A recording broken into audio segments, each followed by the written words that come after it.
আল্লাহ তাআলা কিয়ামতের কঠিন ময়দানে যেদিন স্বামী স্ত্রীকে চিনবে না, স্ত্রী স্বামীকে দেখে পালিয়ে যাবে, বন্ধু বন্ধুরে চিনবে না, পীর সাহেব মুরিদরে চিনবে না, মুরিদ পীর সাহেবরে চিনবে না, দলের কর্মী তার নেতারে চিনবে না, নেতা তার কর্মীরে চিনবে না, বন্ধু বন্ধুরে দেখে পালাবে। এই কঠিন মুহূর্তে সূর্যটা মাথার কাছে চলে আসবে, জমিনটা তামার জমিন হবে, আজকের জমিনের মতো নয়।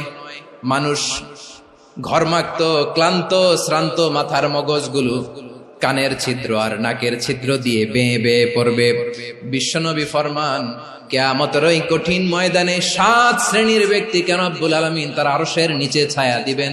তার মধ্যে প্রথম শ্রেণীর ব্যক্তি হলো ইমামুন আদিল, যে ইনসাফের সাথে বিচার করে, যে জাস্টিস সমাজে সার্ভ করে, যে সুশাসন নিশ্চিত করে, ওই ইমামুন আদিল। আদিল শব্দটা বুঝছেন না? ইন্নাল্লাহা ইয়া'মুরু বিল আদল, পাইছেন? আদিল। 7 শ্রেণীর ব্যক্তিকে আল্লাহ তাআলা সুশীতল আরশের নিচে ছায়া দিবেন, যেদিন তার দেয়া ছায়া ছাড়া কোনো ছায়া থাকবে না। এর প্রথম হচ্ছে ইমামুন আদিল, ন্যায়পরায়ণ শাসক। চিল্লায় বলেন সুবহানাল্লাহ। আবার বিশ্বনবী বললেন, ইন্নাল মুকসিতিনা ইনদাল্লাহি আলা মানাবিরা মিন নূর আন ইয়ামিনির রহমান। কিয়ামতের দিন যারা ন্যায় পরায়ণ হিসেবে আল্লাহর সামনে দাঁড়াবে, কিয়ামতের দিন রব্বুল আলামিন তার আরশের ডান দিকে ওই ন্যায় পরায়ণ লোকদের জন্য আরশের ডান দিকে একটা নূরের মিম্বারে তাদেরকে বসার সুযোগ করে দিবে।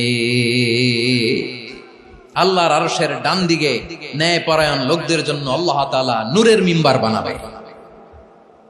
4টে কেন কথা মনে করেছেন? আল আদাল, জাস্টিস। ইন্নাল্লাহা ইয়া'মুরু বিল আদল। আল্লাহ তাআলা এই আদালতের নির্দেশনা দেন, সুবিচার, সুশাসন। প্রিয় ভাইয়েরা, এটা আমরা বাংলাদেশে চাই কি চাই না? এই যে অরাজকতা, এই যে অন্যায়, এই যে জুলুম, এই যে ইনকনসিস্টেন্সি, সমাজের অসঙ্গতির প্রধান কারণ জাস্টিস নাই, সুবিচার নাই, সুশাসন নাই। শেষবারের মতো আওয়াজ করে বলেন তো, আমরা বাংলাদেশে আদল চাই কি চাই না? তাহলে প্রথম নির্দেশনা শেষ। আল্লাহ তাআলা তোমাদেরকে আদলের আদেশ দেন। এরপরে আল্লাহ বললেন, আমি তোমাদেরকে ইহসানের আদেশ দেই। ইন্নাল্লাহা ইয়া'মুরু বিল আদলি ওয়াল ইহসান।